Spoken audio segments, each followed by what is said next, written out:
Well, speaking earlier on our ICE program this week, former Commissioner for Information Plateau State Philip Agbese disagrees with former President Goodluck Jonathan, likening the emergency rule in Rivers State by President Bola Ahmed Tinubu to the doctrine of necessity that brought Jonathan himself to power to avert imminent constitutional crisis.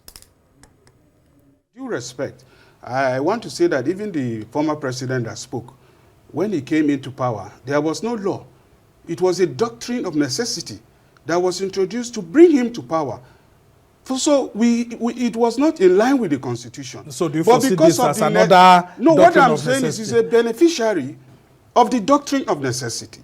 So if there is a necessity for the peaceful coexistence of Nigeria, then we must salute President Ahmed Bola Tinubu for courageously taking the right decision to ensure that peace and normalcy that has returned to the River State, and also commend, not condemn, members, honorable members of the National Assembly who showed loyalty, statesmanship by rising to the occasion against blackmail to stand for the unity and peaceful coexistence of Nigeria. But within the wider context of the polity, I'm asking, because a lot of people are saying, including a new opposition coalition, all kicking against President Tinubu's decision. That's what I'm asking. Are there wider implications for him ahead of 2027? It's all about 2027. That's why the discussion and you don't think is gradually moving from the state of emergencies to remove Wike. Why Wike?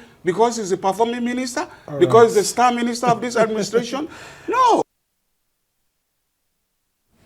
Well, the House of Representatives is denying allegations that its members were bribed with $5,000 each to approve President Bola Ahmed Tinubu's state of emergency declaration in Rivers State. Deputy spokesman Honorable Philip Agbese described the allegations as false, adding that the decision was made out of patriotism and a desire to restore lasting peace in Rivers State.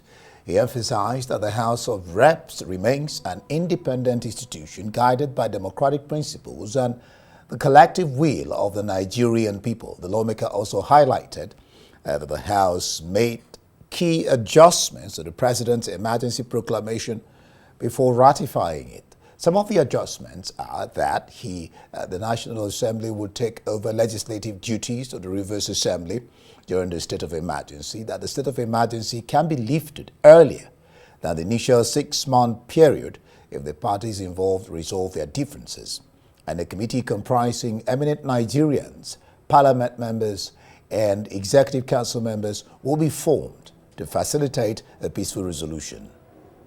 Well, the deputy spokesperson of the House of Representatives, Honorable Philip Agbese, joins us in the studio to speak on this. Philip, glad to have you join us here on Arise News. Thank you.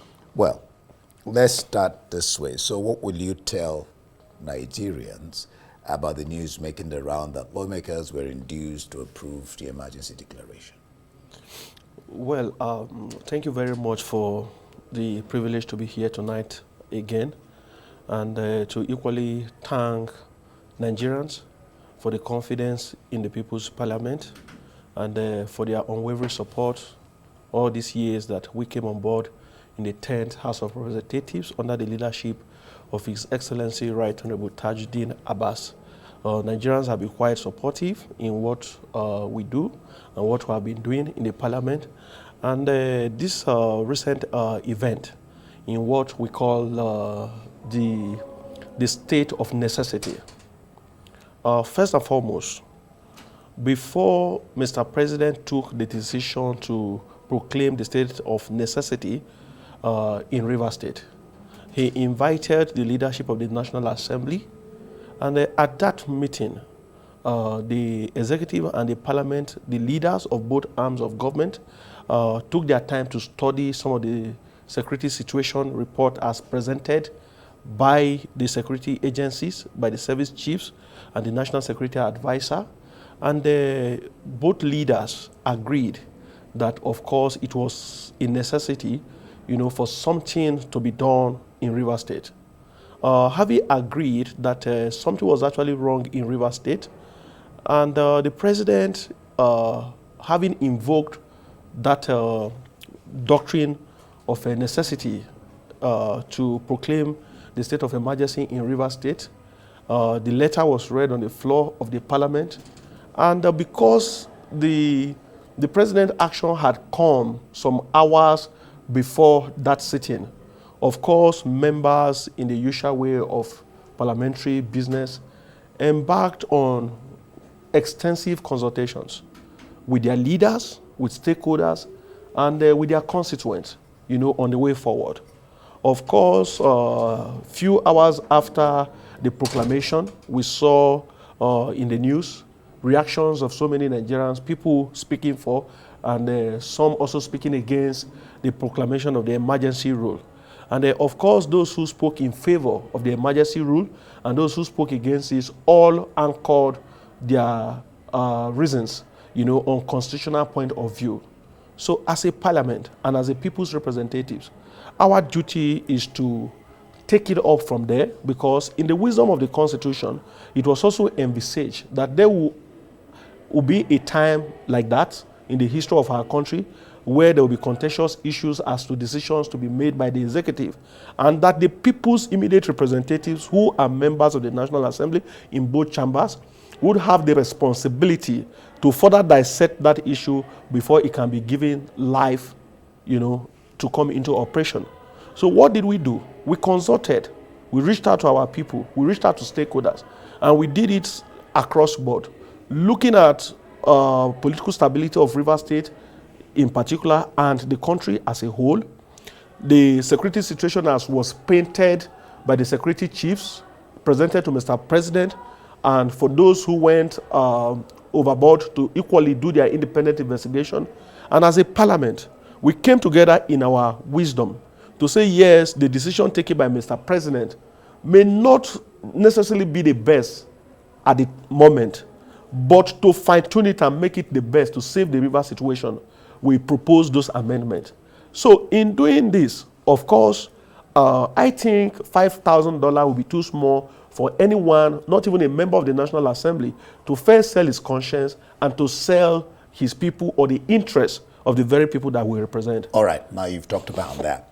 Now you've been calling and mentioning people, representative. You said it so many times I can hardly count it. Yes. In the House of Reps, yes. I know that in the Senate, voice votes were used. Yes. Was that the same in the House of Reps? Yes. Since we came on board in 2000.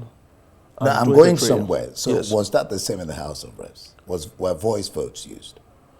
Well, before we got to the voice vote, because to jump into conclusion on a platform like this would be suicidal. I think voice votes were used. Nigerians need to know before we got to that point. Because I want to follow up on that question. Yes, I will get voice there. Votes were No, used. I want to help you, so you'll also be able to reframe your question. Okay. Yes, before we got to that point, we had an executive session. At the executive session, we looked at the issues, and at that point, members raised issues, and in the nature of the executive session, that is where Mr. Speaker is not the speaker during the executive session. He sits amongst us as an ordinary member before plenary. And at that point, we, equally derobe ourselves of our political leanings, of our ethnic colorations, to speak as Nigerians. And rising from the executive session, we reached a consensus that yes, this is indeed a necessity. So we went into full plenary. And at the course of plenary, members stood up, to air their views. Some raised constitutional issues as to the issue of quorum. And as a people's parliament, we follow the rules as stipulated in our standing orders.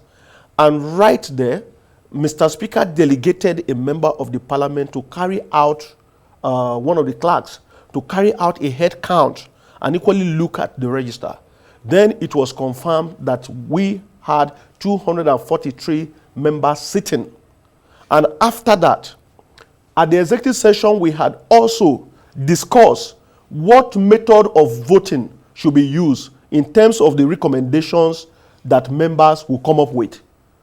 And because we had agreed that yes, it was a necessity, and to support what the president has done, to restore peace back to Rivers. Remember that Rivers State has members of the National Assembly who are also our colleagues. You know why I asked that question? Because I remember that one of yours, yes, Obi, yes, Agwocha, yes, he did stand up, I think it was you in the plenary, yes, to ask that a head count be taken.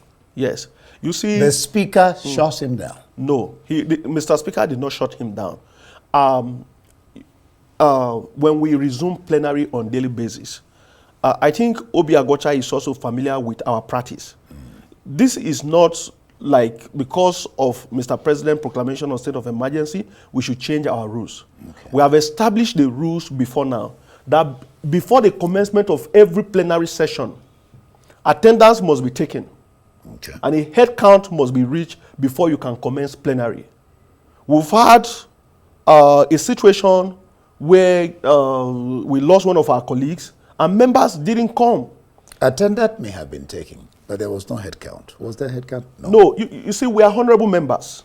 We have where we take the attendance.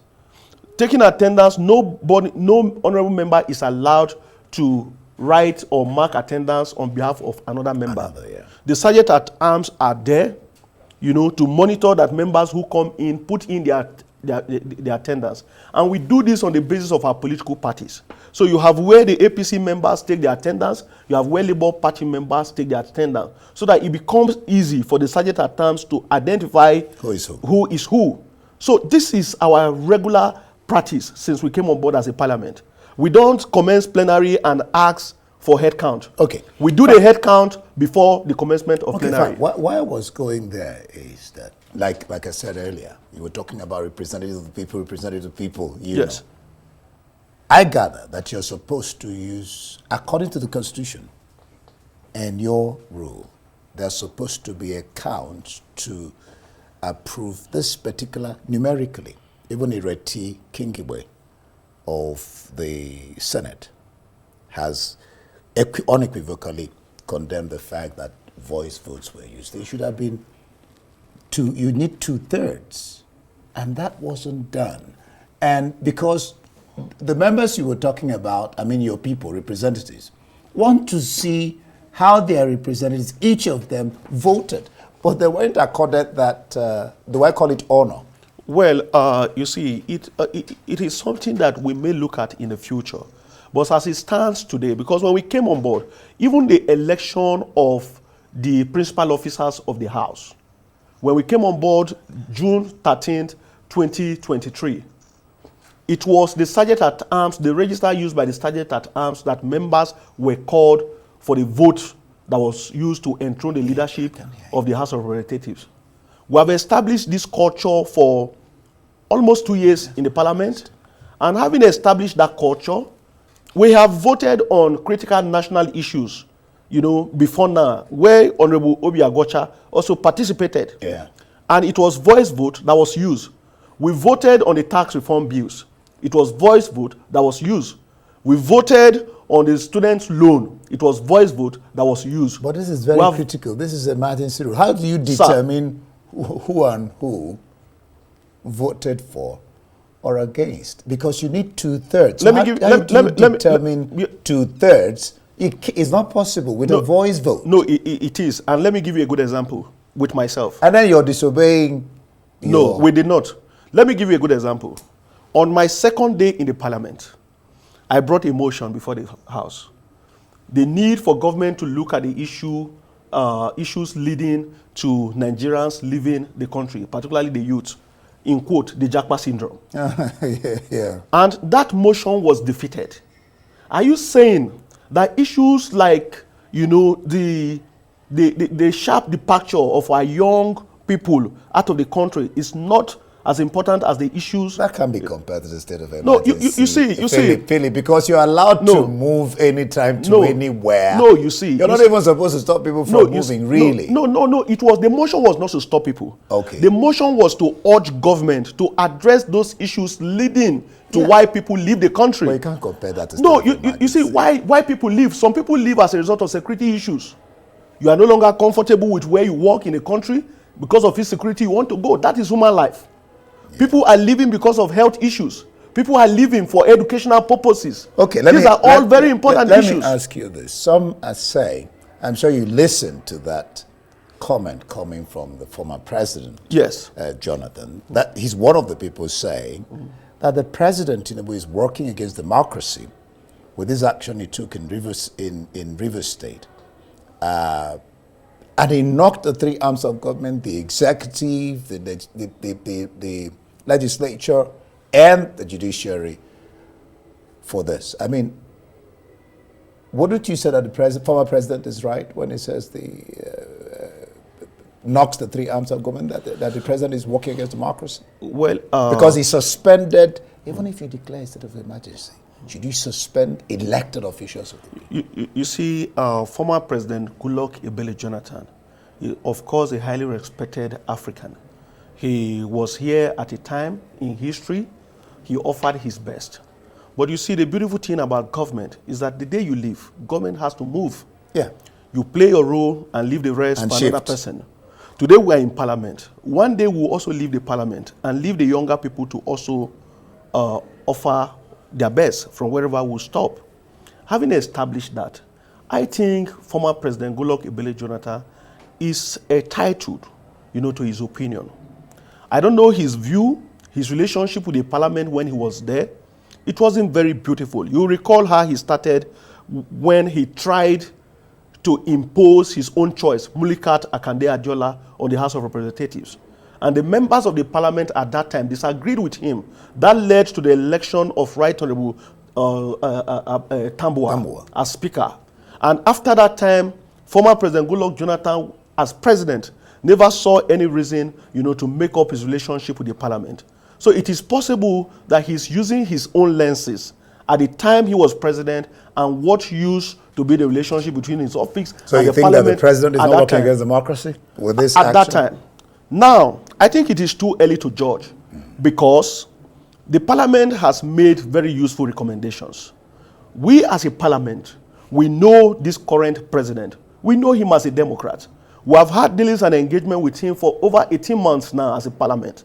And we know him as a man who respects his words. We know him as a man who respects the institution of the parliament and our democracy. And of course, all Nigerians too will give it to him as one of the fighters for our democracy. So what I would say at this point, we have given Mr. President some very vital recommendations. All right, let me just briefly take this question. It will be the last. The President of the Senate, Mabiu, in bidding his gavel, said it was a unanimous decision. All the members agreed. Not all the lawmakers were in agreement in the Senate. Kinkigbe, Siriaka Dixon. With the voice vote, this can be the same. Or should I ask you, is this the same in the House? No, and all the members agreed with this decision? No, unanimous vote? Yes, there is a saying that the minority, oh yeah, right, will have their say. Would have their say, but the majority will have their way. Now, this is the practice in parliament everywhere in the world. In democracy, yeah. No individual can actually branch off the decision of the parliament. Even the people, if you bring Honorable Obi Agwocha to this studio, he will say the same thing because he heard his view, he was heard, but the decision of the majority of parliamentarians took the day, and that is what it is. So at this point, it is no longer our individual opinion. All right. Philip it is Agbese, the position of the parliament. Yeah, Philip Agbese, the deputy spokesperson for the House. The question will still remain, why did you parliamentarians not use the electronic board counting head to head to get a 2/3? But we'll leave it there. The answer is very simple. Before I go, we have made it a practice and a custom since we came on board in 2023 to use the voice vote in deciding so many constitutional issues. All right, thank you so much for being on Newsnight. Philip Agbese, the spokesperson, deputy spokesperson for the House of Representatives.